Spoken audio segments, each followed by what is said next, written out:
In part 2 of section 5, we're going to be looking at what's called the algebra of functions. So you're familiar with the idea of combining real numbers together. For example, if I was to take the real number 3 and the real number 4, and I wanted to combine them together, I might use something like addition, and 3 plus 4 would end up equaling 7. And I can do this with a number of operations. I can take the same two numbers, 3 and 4, I can subtract them, get -1. I can take the same numbers and multiply them together to get 12.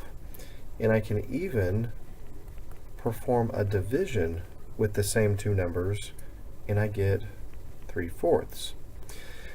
But in all of these examples, I start with a real number, two real numbers, in fact, and the result is another real number.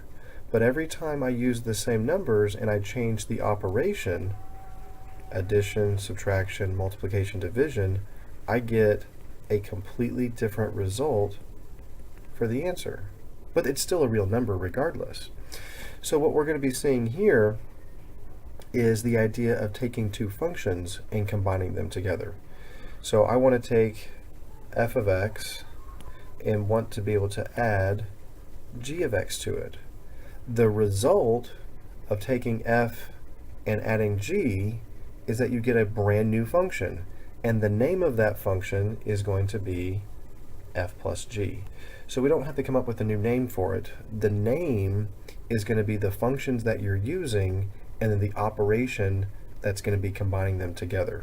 So the name is going to tell you exactly what type of combination was done and with what functions. So essentially, the sum, which is the combining of the two functions with addition, is just combining of like terms. The difference, which will be represented by f minus g, is also going to be a combining of like terms situation with subtraction. The product is going to be f times g, and that's going to require us to take f of x and multiply it by g of x. So the implication here is that it is multiplication when they're just written right next to each other. But notice that I wrote in the multiplication dot to help overly emphasize the fact that these things are being multiplied together. And then there's the quotient, and the quotient is going to be division. So you can see there the fraction bar helps us to be able to represent the division, f divided by g, and this is going to be f of x divided by g of x.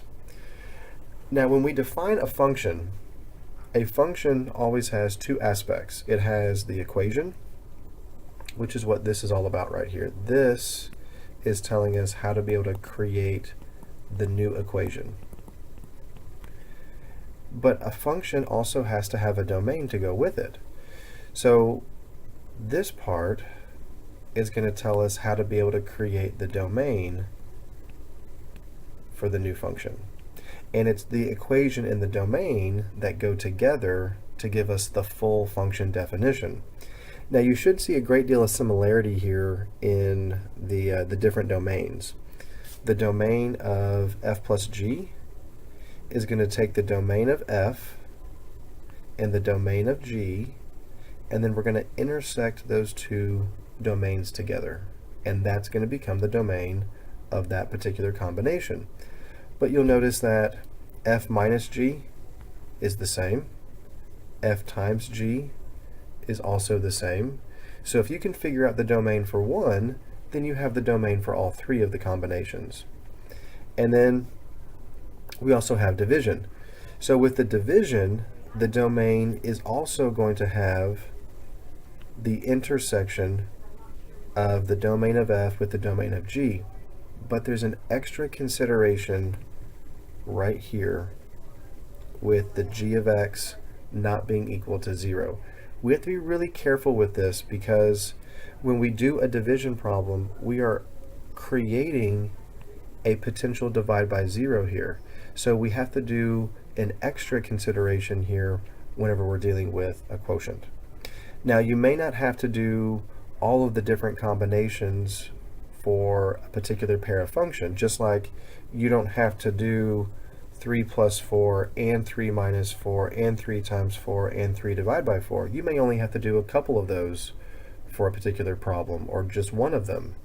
But I wanted you to be aware that there are 4 different ways for us to be able to combine two functions together to get a brand new function.